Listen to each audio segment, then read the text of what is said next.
Welcome to TLC for the Soul podcast, where soul meets spirit. You have entered into sacred space. I'm your host, TAMI Chambers, and I'm here to help you shine. Now let's get going on this podcast journey. Hello, friends. Hello, and welcome to Bringers of the Light Sunday.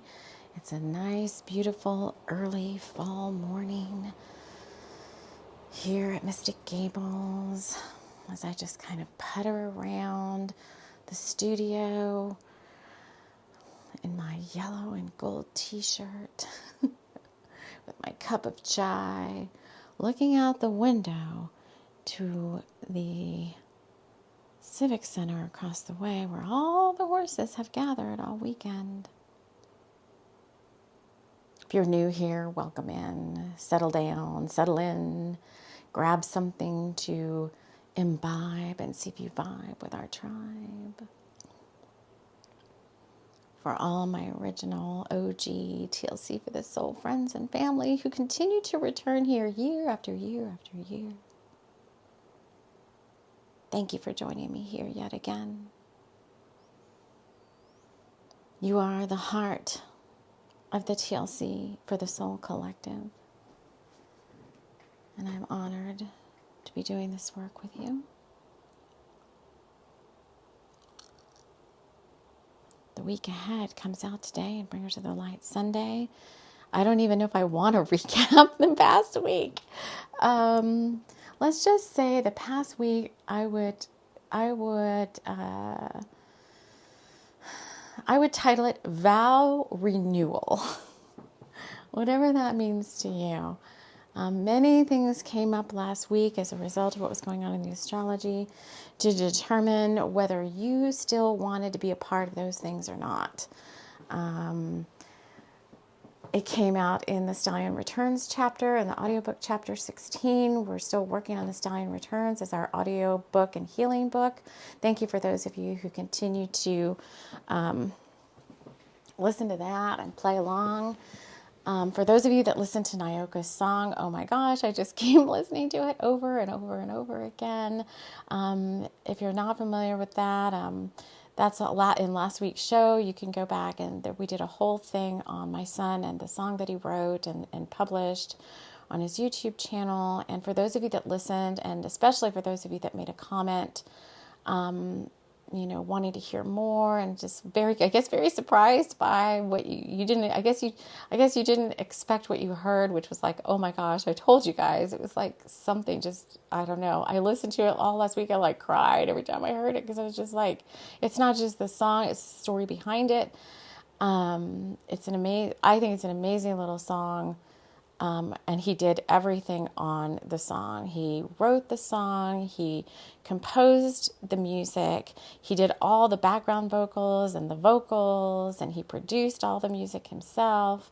And he just turned 17, so I don't want to belabor this. This week is not really about him and his song, but oh my gosh, I just keep listening to it over and over again. And for those of you that want more, let's just hold space for him, that he has the courage to keep going on his commitment to himself, where he continues to produce and write and vocalize and these amazing songs.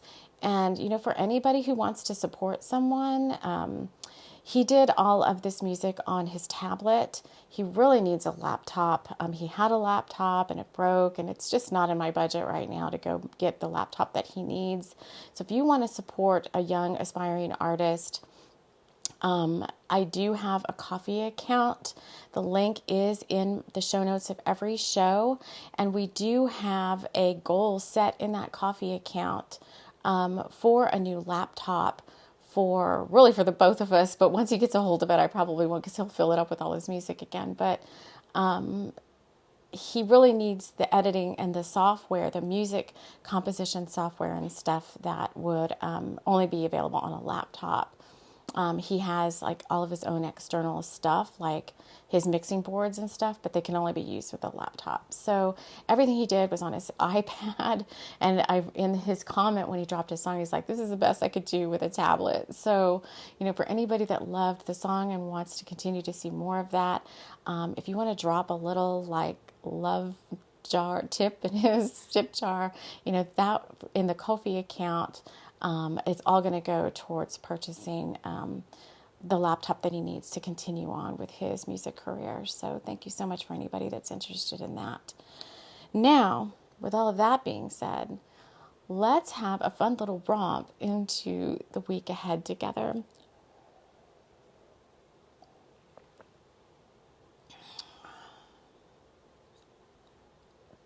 Where to start?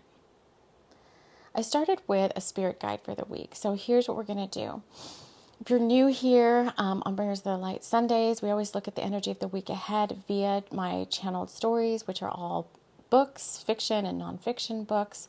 I've got like 15 or some odd published books now out there. All my ebooks are free to read. They're only an ebook right now. I pulled all the paperbacks because I'm going to redesign all the paperbacks.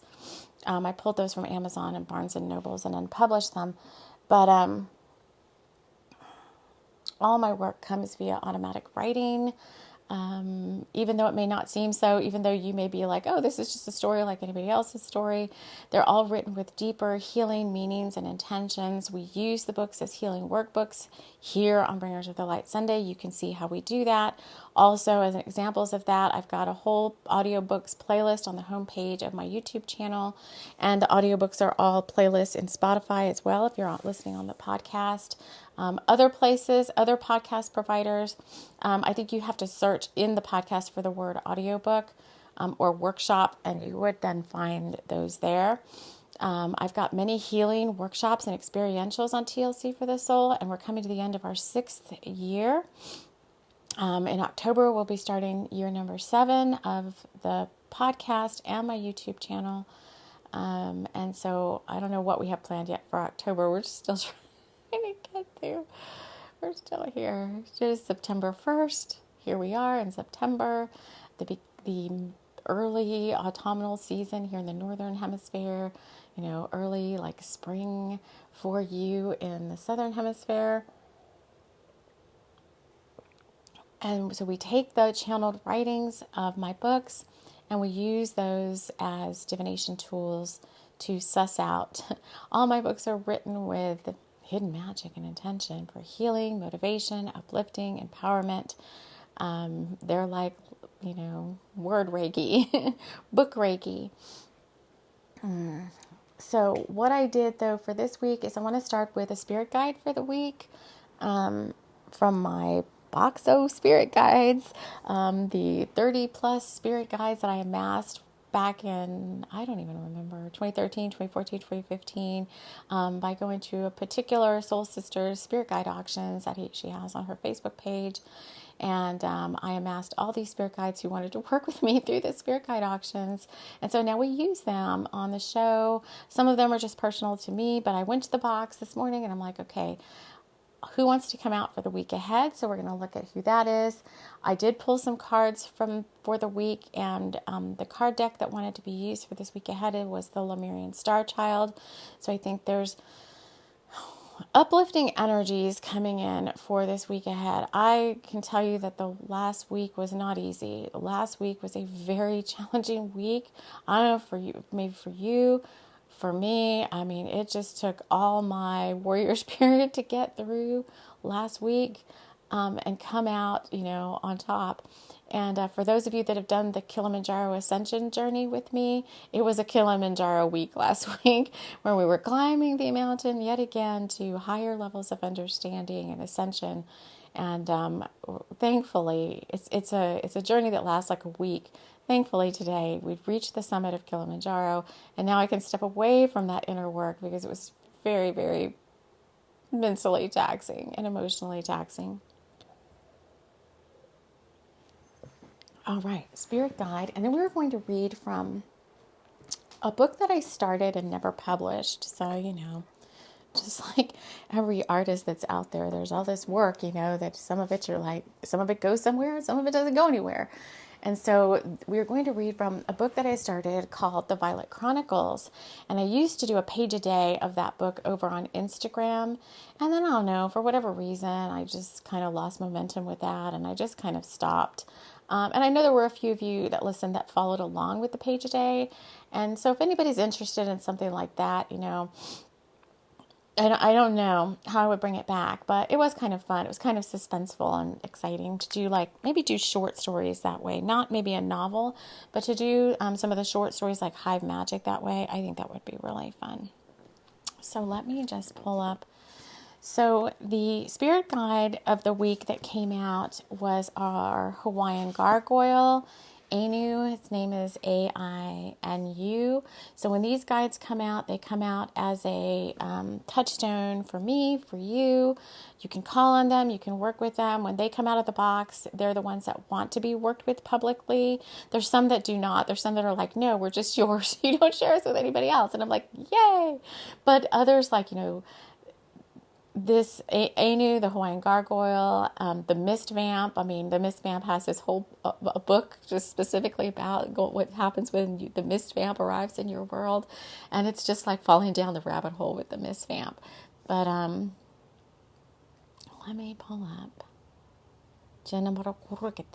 We may have some light language coming in. So let's read the descriptions. So these guides all came from Spirit Guide auctions. So they had very lengthy descriptions. This girl that is a soul sister channeled all these guides. She lives on the California coast. She is actually, I believe, a middle school student counselor, and works really big with the elemental kingdom, the Lemurian, Star Child, all the Fae, all the elementals, really big. It works really big in many different areas, but Mount Shasta is one. Where are you? Hawaiian gargoyle. So these are her descriptions, and I kind of work off of those when I started working with them. So this is Anu, Ainu. This smoldering, ancient Hawaiian entity carries deep Huna magic and protection. He loves doing ritual work. It sounds like the dating game. He loves doing ritual work and will enhance any magic or rituals you do with him. He sees himself as a guardian for you and will protect you in all ways. He has a deep sexual energy and is quite handsome with his deep skin, long black hair, and green eyes. He will only shift into gargoyle form to protect you while you are sleeping. I do use him in dream work. Depending on where I'm going. I don't always know where I'm going, and sometimes I do forget before I go to sleep to invoke some of these guides. But he knows he's there to do dream work with me, as are a couple of other guides that typically go into the astral realms with me at night, just to keep me going where I should be, and maybe not where I shouldn't be going. All right, so I haven't done it here right now, but I did do it before I opened up the show. But let's do this now, because this is kind of like our moniker here, as I wrap us all in love light and light love, inviting in the guides who overlight TLC for the soul, Archangel Michael, Archangel Metatron, the Pleiadians, and a host of many TLC for the soul guides who join us on these magical journeys as we step outside of time and play in the liminal spaces that are TLC for the soul. Thank you for joining me. All right, so we want to do the chapter and then the cards. So let me get this chapter back because where did it go?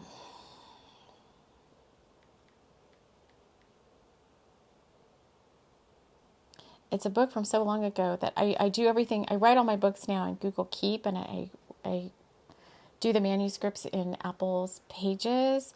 And this is so old that I used to do everything in Google. I think I did put it in Google Docs. So I had to go find my Google Drive back when I had an Android phone. And actually, that's how I found this. I was looking for something for someone else, and I'm like, it was in Google Drive, the document I needed. And then when I was like, oh, look, there's a bunch of all these old channeling books in here. So this is the Violet Chronicles. And maybe one day I will decide to pick this one back up again. Maybe it is just a short story and we should just do the page a day. I know when I get these musings like this, it's probably like Spirit going, yes, you should.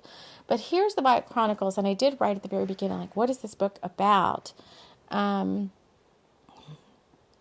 When I first started this journey, I had no idea where I was going.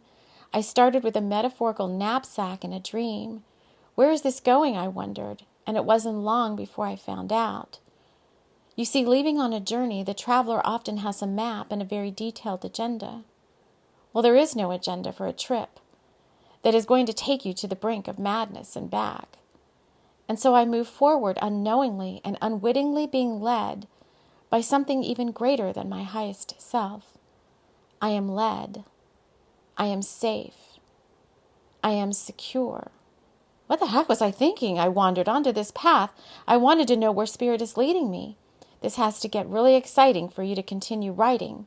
And so we digress and take you on a journey beyond whatever you could imagine. Are you ready? And they want me to read chapter 3. Let's make sure there really is a chapter 3. These chapters are very long in this book, too. I think when I did the page a day, my word. Is there even a chapter 3? Okay, chapter 3. Let me see how long chapter 3 is because, yeah, it's really long. So let me just listen for 1 second and see where they want me to drop into chapter 3. Okay, so they said stop. They said start chapter 3 and read 3 paragraphs. So let me just grab my tea. So now the way we do these, if you're new here, so this is a channeled book. They're all done via automatic writing. I don't plan chapters. I don't plan books. I don't come up with plots and all that. I don't do any of that or book outlines. I don't do any of that. I say I'm going to write this book. This process started many, many years ago. This process of how I do this back in like 2014, 2015. But I sit down and say, I'm going to write a book. Some books are already, the Spirit Friends already came to me and we already started this little project together. We have many book series out there. Right now we're working with the Thunder Rose collection and the Bringers of the Light series with the books that we mainly have been showing up here on the Sunday podcast. I open up sacred space. I call in my creative team to hold space for me in protection. And while I channel in these words, I call in the Spirit Friends of whatever book we're writing. I put my hands on the keyboard. I type in the words like chapter 1 or whatever. And then I just listen to what I hear. And that's everything that comes out on these pages. I don't change content. The only thing I do is edit for grammar, punctuation, and continuity sometimes, because that can be a little difficult, especially in a book series. I do make sure like continuity makes sense.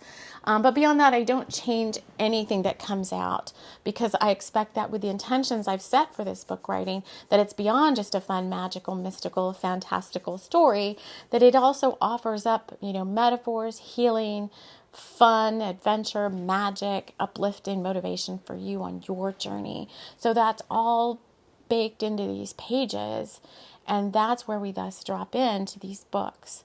So the week ahead, so I'm already seeing with having me start at chapter 3, which I believe, let me just scroll. Oh my gosh, chapter 3 is really, really long. Wow. And and I started at chapter 4, and then I was like, man, I just set it aside. So I sometimes can easily lose momentum on some of these projects, but my word, chapter 3. Okay. But 3-3 is the angel number coming out. Chapter 3, and they want me to read 3 paragraphs. 3-3 and 3-3-3 for me is always about co-creating with the universe. I have not read ahead of the show right now to see what's in these chapters. So let's read these together out loud.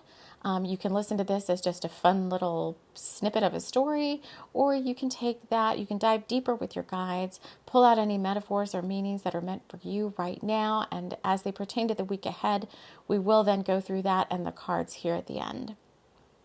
So this is my just started book, The Violet Chronicles. This is chapter 3, The Witch Returns. Now back in Dracona, Emerald knew that something was quite wrong with Viola. They had a special bond, And even when Viola tried to hide her feelings and emotions, Emerald always knew when something was bothering her. Emerald touched the middle of her forehead in order to tap into the energy of the great woods. She had a feeling that Viola had wandered off there, much to Emerald's dismay. Heck, she wanted to be there herself, if it wasn't for this inane house arrest and punishment spell.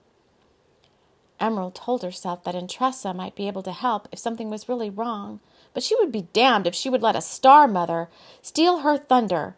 She was ready to break out of this house arrest, and quick, especially if something was wrong with Viola. Emerald closed her eyes and breathed deeply, just able to make out Viola's form through the murkiness of the punishment spell. Part of the spell had been placed on her psychic senses in order to keep her confined in more ways than one. Mr. Pinkerton was terrified of her, and for good reason. She had promised to cut off more than one appendage if he ever touched her again, and she could do it too with a little knife or an etheric one. Her powers as a witch daughter of Dracona's oldest and most formidable warlock were well regarded at Twinkledom's and beyond. Halloran Levet had been Dracona's lead warlock since the beginning of the town 700 years ago. It was his discovery of the illusory fountain of miracles that allowed him to stay youthful and beguiling at such an old and wicked age. And Emerald was his baby girl, birthed from his union with a warlock's most prized find, a star angel. The union of dark and light had been his greatest triumph, and his beautiful and gifted wife Diamante had stood by his side through his many transgressions, intent on seeing that his soul made it safely back to the light one day. Emerald had been born at the blue moon eclipse, and had immediately been sent to the care of the star mothers at Diamante's request. But even the etheric and holy star mothers couldn't coax the shadow out of little Emerald, much to Entreessa's dismay and Twinkledom Academy's delight.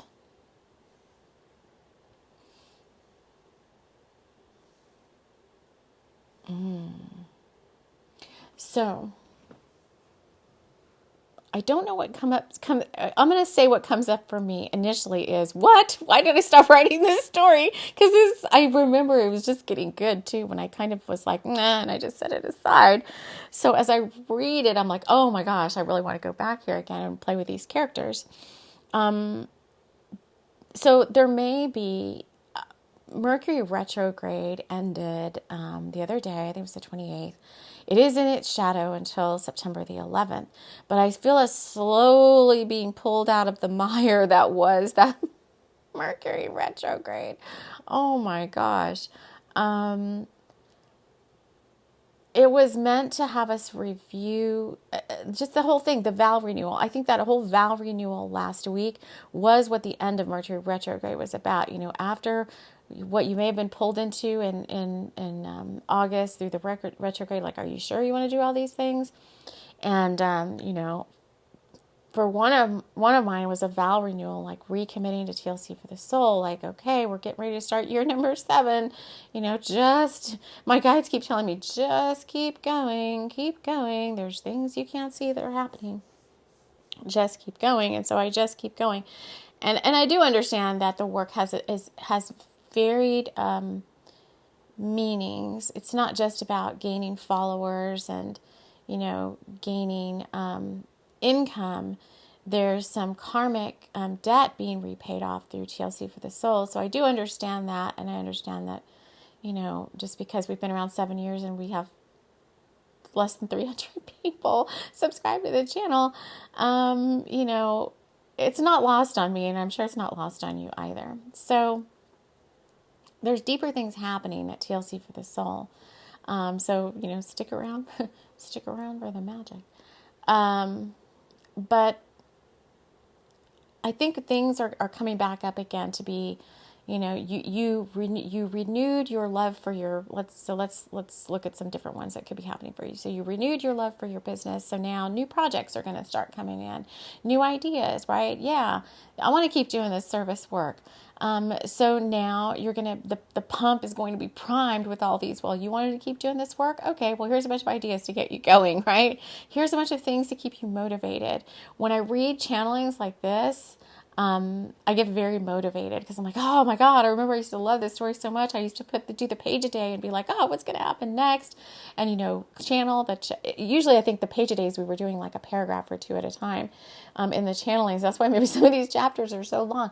But so projects could be relationships coming back up. I think energetically, there were some relationships that were kind of closed off during this last week. And I felt those energies just like a veil had been brought down between me and another person. And I was like, oh my gosh, has this person changed their mind about what's going to happen? And then it was so bizarre because Spirit's like, no, this person is also going through a vow renewal. Do they still want this relationship with you? And I was like, oh, because I can't feel them. I can't see them right now. I started to freak out a little bit in the beginning of the week because when I tapped into the connection, which is in and of itself has its own aura, all I saw was like darkness. And I was like, oh my God, is this connection through? And where it's like, no, it's going through a renewal right now. And you have to, and I even asked like, well, there's no 3D connection happening yet with this person, but I was like, has my 5D connection also been cut off with this person? They're like, yes, right now it is. And then a couple of days later, as I felt this connection open right back up again, I could see the aura of the connection. So it's like two people in its own auric bubble is the connection. And I was like, what just happened? And Spirit's like, this person chose to continue with this relationship. And I was like, oh my God, I was like in tears, like, thank you. And what happened then that they did that is the aura of the connection. I can see the size of the aura of the connection before. And then once that happened with that vow renewal, it's like the aura of the connection, like almost tripled or quadrupled in size. So, could have had that, connections with other people. Like, do I still want to continue to, have a relationship with people? It doesn't have to be, a romantic partnership or whatever. It could have been any type of connection could have been coming up to be looked at. Projects. Everything was up on the table during this last Mercury retrograde. And it could have been many things up on the table at the same time. And that's why towards the end of the week, it was just emotionally draining. Like, yes, still want all these things, bring them. So, and now I do feel the heaviness starting to lift and levity coming in. Now, if I look at the metaphor of, I believe, if I recall correctly, that Emerald and Viola are sisters, they're witch sisters. Emerald had been in house arrest. I kind of feel like that's what was happening. Like last week was like house arrest. And she is going to pull herself out of that. So you may have like created your own house arrest, so to speak. You may have kind of put yourself in, because I think once I realized like what is going on here last week, my mental state got a little crazy because because the new moon was happening at the same time. And I was kind of like, oh my God, are all the things I don't want going to start happening? And I had a little bit of a freak out the past couple of days. And Spirit, when the new moon and the full moon happen, is the time when our shadows can peak. And I was like, why does this have to happen now? Because the shadows were peaking, and I was like, no, I don't want any of these things to happen. And I was like, where's my guarantees, right? And Spirit's like, I was like, you gotta pull me out of this. I can't. I almost couldn't pull myself out of it. Energy was so strong. I was doing like meditation. So you may have been in that boat where you may have found it like hard to like get past the mental thoughts, the mind chatter, all these things coming up to be released. It's a good time to release those things. But I was like, man, this on top of the whole vow renewal is very, very challenging. And I do like how it says Emerald, she was ready to break out of this house arrest and quick, especially if something was wrong with her, in this case, her sister. And part of the punishment spell had been placed on her psychic senses in order to keep her confined. So I think that was happening a little bit too. It wasn't really a punishment spell. In this book it is. But I think our senses were a little bit dulled because we had this 3D stuff we had to deal with. And it's like some of it, there was not a 5D way like out of it, so to speak. It's like you had to like mentally work yourself out of this oh, that box on Sabrina, on the Netflix, that Acheron configuration or whatever, where that demon is trapped inside that box. I don't know if you've ever seen Sabrina, but it's like her dad was a warlock and he created this puzzle box called like I think it was like the Acheron configuration or whatever. And there was a sleep demon trapped inside the puzzle box. And nobody had been, it was kind of like a Rubik's Cube, but not. It was much more intricately complex with all this sacred geometry and spells binding it and everything. And in order to open the box and solve the puzzle, the father had created a journal book of like hints and clues about how to do it. But the way to it was really through the love of the mother. So in this case, the warlock's wife, which was Sabrina's mom. The power of the family. Yes, I'm getting so many chills. The power of the connection, the power of the love was the key to the opening this puzzle box of this demon. Well, Sabrina didn't know there was a demon inside, but solving the puzzle was through the union of the mom and the dad. And then Sabrina was able to figure that out. And I think she even says at some part, like, oh, it was love for mom, and mom was the key to the whole puzzle and how to solve it. And then she does solve it. The box opens, and then, unfortunately, in her case, this crazy sleep demon comes out. But even then, even with the sleep demon that came out and wreaked havoc on everybody in the house, later on, Sabrina was able to befriend the demon, and the demon came back and actually helped her out in some very hard situations that she was up against. So take those metaphors as you will, however they might apply to you. Oh, I love that. See, that's another one I got to go back and every year, or actually sometimes several times a year, I rewatch the whole Sabrina series. So things are starting to open back up for you again, where you may have felt like all you could do last week was focus on these issues at hand, these problems, or that I felt like it was everything that wasn't maybe going your way. And you kept telling yourself, like, I got to focus on what's going my way. And it was like, well, no, you got to look at what's not going your way too. You have to not be afraid to face these demons. The demons, not so much the situations themselves, but your mental thoughts about how those situations are.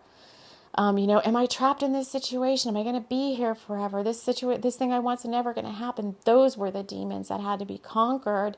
And, yesterday I was like, Bully, tomorrow's the end of this Kilimanjaro journey. And I today came up and I was like, things are feeling a little bit better energetically, but I'm like, I don't think I did very good on that Kilimanjaro experiential ascent up. It's supposed to be about conquering your fears and rising in consciousness. And Spirit's like, you did okay. Probably could have done a little bit better. It was just, it's like live to fight another day. It's not like it won't come around again. But a lot of clearing work was done last week too, because I just kept saying, I got to keep meditating. I got to keep clearing these energies. And I just kept doing it. And this week, though, we have Lemurian energy coming in. So I don't want to keep going back to last week, although, is there carryover? I don't think we've completely conquered all these demons. I don't think that we have. They're gonna kind of lay low right now, but I think know that they're still there. And I think the other big message is, don't be afraid to work with them. Don't be afraid to face your fears, because sometimes there's knowledge in those fears that you need, and it will eventually set you free to continue to revisit them and address them and clear what you can and learn from those quote-unquote demons. So we had 4 cards come out from the Lemurian Star Child, and I'm just going to briefly touch on each one. The first one was Forgiveness, card number 9. It's a Lemurian, looks more almost like a Hawaiian lady. She's kind of sitting almost like in a fetal position, but there's butterflies all around her. She's sitting next to the ocean, and there's this big divine feminine face kind of in the sky looking down on her. And, I guess just at this point, it's just like, let's move forward. Let's forgive ourselves whatever we feel like we did or didn't do correctly last week or any time, the Ho'oponopono. It's just a good time to I think restate intentions. Obviously, it's a new moon tomorrow. For me, it's tomorrow night, Monday night, late at night, like at 9 something, because I'm on Central Time Zone in the U.S. But, just forgive yourself. Even whatever you feel like you didn't do right, because last week I was like, oh my God, I could have done this so much better. I could have done more if I hadn't been so like mentally wrapped up in these issues. There's all these projects and they're just kind of sitting there, and it's like, let's just have a fresh start, Spirit's saying. Let's just shake all those cobwebs away, do a little spring cleaning. I think this morning I did get up and I'm like, I need to sage my whole house. Even though I'm always enchanting the house and clearing the energy and working with all the guides here to make sure this is very safe, sacred, enchanted space. So it's like, I feel like saging the house. So it's just a good time to, get ready for the week ahead. I think I'm going to wait till the September energy hangout to talk about any astrology stuff that's coming up. But, just a teaser, like it is the equinox coming up later this month. Mercury will be out of retrograde on September 11th, which is a very telling day for me for that it comes out of retrograde on 9/11. And we have already started eclipse season with this new moon. We'll be starting eclipse season. We have some very powerful eclipse right around the time of the equinox, the full moon. Is it a Pisces? I can't remember which one it is. But anyway, we'll talk about that later on. But let's enjoy this week of like, coming out of the craziness. For those, in the autumn season, like, oh, come on, I don't want to wish away this beautiful weather. And, fall is my favorite season, and Samhain and Halloween and all those vibes. Let's just forgive what happened, whatever happened, and let's just move forward. The next card out was card number 1. That's an ace, right? In the tarot, blue ray being.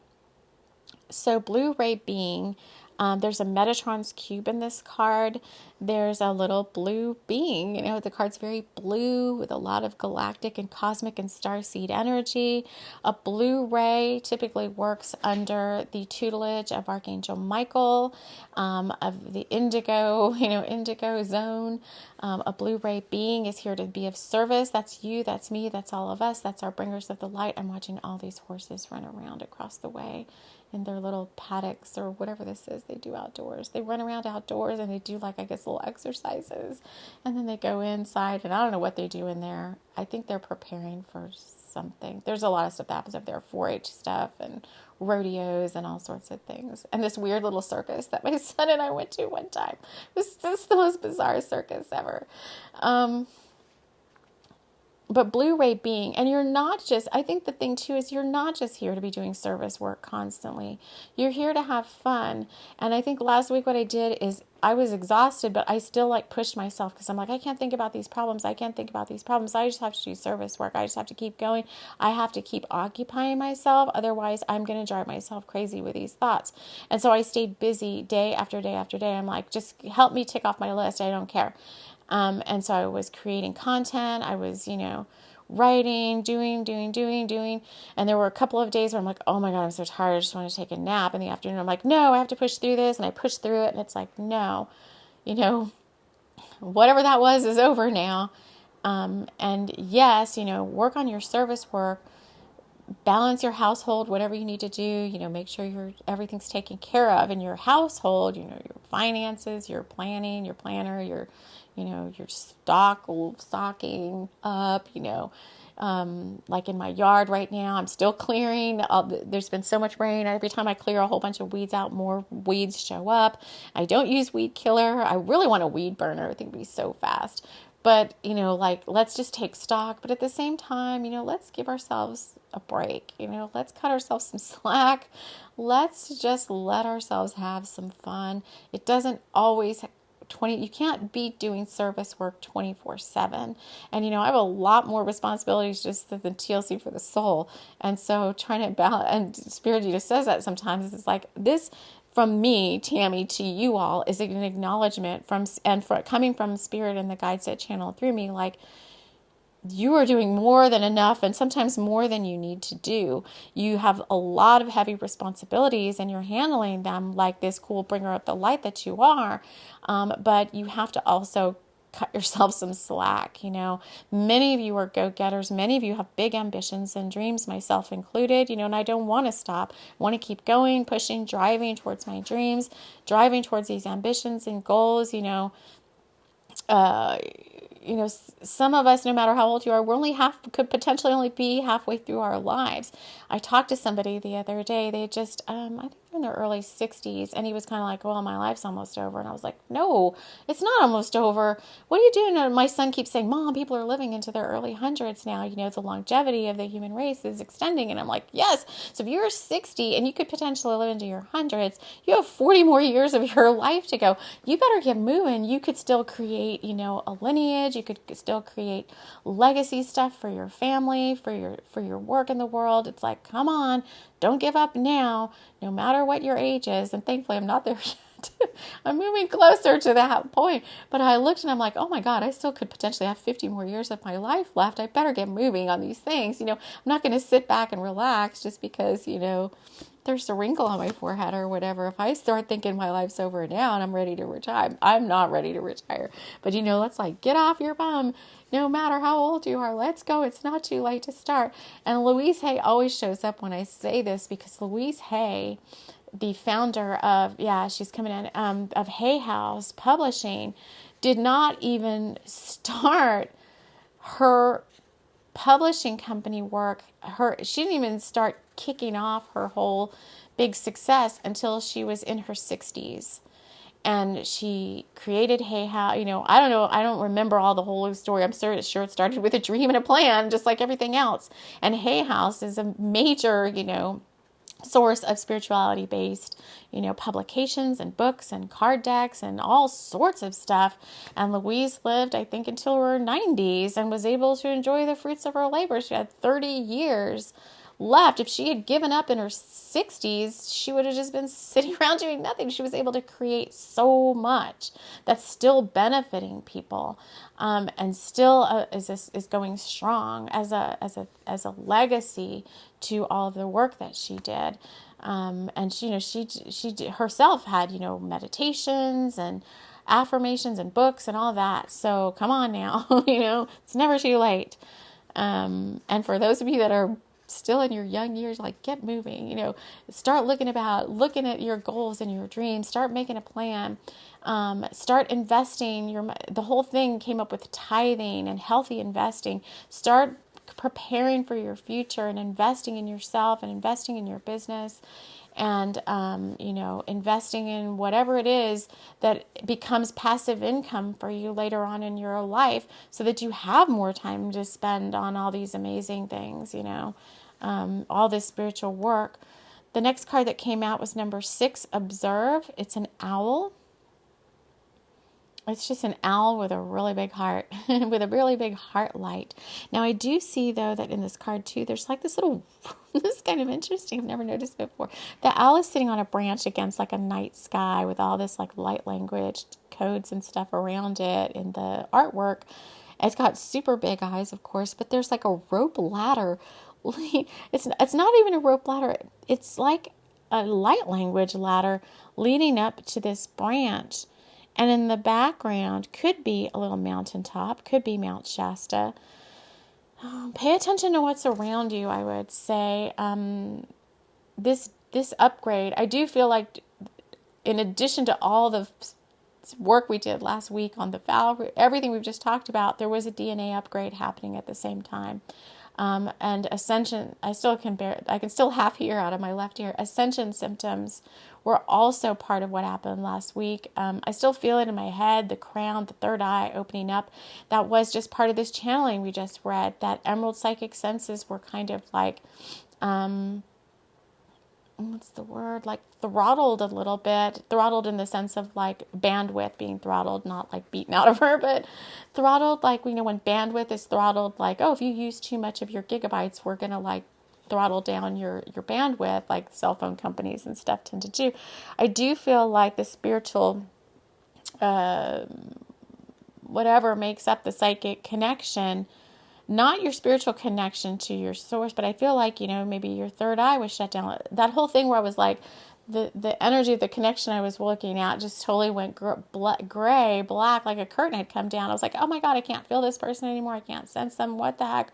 Are they even still out there? Are we still connected? I was having like a freak out. And then it came back even stronger. That's what I feel is happening with our psychic senses now too. Whatever may have been dulled or blacked out, or even like you're ready for the next level of your psychic senses to take off, you may start seeing things even more clearly now, or from different, more spiritually based perspectives. I know my son is like, Mom, sometimes I'm just sitting there and I see like beings walking by and, and these lights and these things. And I'm like, you can tell your guides if that's too much for you. He's like, I see these ghostly figures passing by me and all this. And he's like, no, I said, you can tell them if that's too much, that could be a little distracting. He's like, no, I like it. I'm okay with it. And I was like, well, okay. Everybody's got their own level of acceptance of how this works for them. You want to start channeling books. You want to start using your psychic senses to bring in more of your spiritual gifts and powers and have use those things in your business. Maybe you want to become a healer. I'm a Reiki master. And the other day I was like, what is holy fire Reiki? And what is, Karuna Reiki, and I was like, are those more powerful? Is it any different? I was just interested, checking it out, researching different things, spirituality-based topics. Maybe it's nothing like entirely new, but maybe it does add to your spiritual knowledge, your spiritual repertoire, especially if you're somebody like me who's talking to spiritually based people. I have a lot of modalities I work with. I have a lot of learning under my belt. I have a lot of past lifetimes of being these, characters of, a shaman and a priestess and a witch and all that, and working with, people like Merlin. Well, yeah, I was people like Merlin, or spirit friends like Merlin, however you want to see. So, I'm not just talking to people out here. You guys are not just novices. You are bringers of the light yourself. You may have your own healing business. You may be a shaman. You may be a tarot reader. You may be a Reiki master or Reiki healer. And you're here to up level your game and get motivated and, enjoy our time together, as fellow bringers of the light, So pay attention over this next week about what's happening around you, the signs that are being shown to you, and if those psychic senses really are in fact becoming more acute, or maybe if you've been gifted with some additional powers. We've been talking about telepathy and telekinesis a little bit recently. Maybe those things are starting to come online. And the last card, before we end this, because I know it's getting kind of long, is card number 2, Dolphin Baby. That's all about enjoying the inner child, enjoying life, letting yourself have fun, connecting with solar energies. There's a big solar Christ consciousness, solar Rishi master bubble over this little dolphin baby person's, this dolphin spirit's face that's in this card. There's dolphins floating around in this card.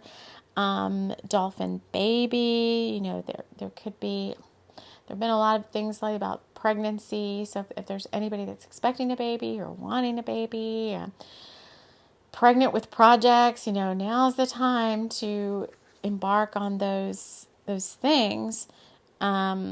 Anybody in a spiritually based relationship, I think it's really highlighted this week, whether it's just a 5D one now or whether it's already manifested in the 3D. I think that other being is around you, wanting to play, wanting to have fun, wanting to interact, Let your guard down. Let these friends in. Just like our Hawaiian gargoyle, it's kind of like, you want to go play with Anu. I think it's called Anu. You want to go play with Anu in the astral realms? You go play with Anu. He's friendly. He's apparently very smoldering and sexy. Might go hang out with him for a while in the astrals and play, Allow yourself to have some fun. I do like to trip the light fantastic and drop down the rabbit hole with any of these spirit guides. I have a relationship with these guides that I'm giving you for quite some time. No guide that I have is not a bringer of the light. They're all bringers of the light. They all want to play. They all want to have fun. They all want to take you on adventures. So allow yourself some time to drop in and just have some fun with these guides. So this week ahead does seem to be much more uplifting, not so emotionally racked with, turmoil. and time to have fun, time to level up. All right, friends. Let me just listen for a second, see if there's anything else they want me to say. Okay, they are saying that we are complete. So I am so glad that I sat down with you for this episode today. I want to thank you so much, as always, for joining me here. And we will see you all again soon, somewhere in the astrals, at TLC for the Soul. Take care. Welcome to Auntie Hattie's Banana Bread Barn walking tours. Come join us. Take a break from the road to Hana. Come on in and try our powdered sugar-topped banana bread and a walking tour through Auntie Hattie's beautiful banana plantation. She might talk to you a little bit about how to make her famous banana bread as she winds you through the trails where there are mystical elemental beings who might show themselves to you if you give them a chance and maybe share a little piece of your banana bread. Auntie Hattie's Banana Bread Barn walking tours, the Road to Hana favorite.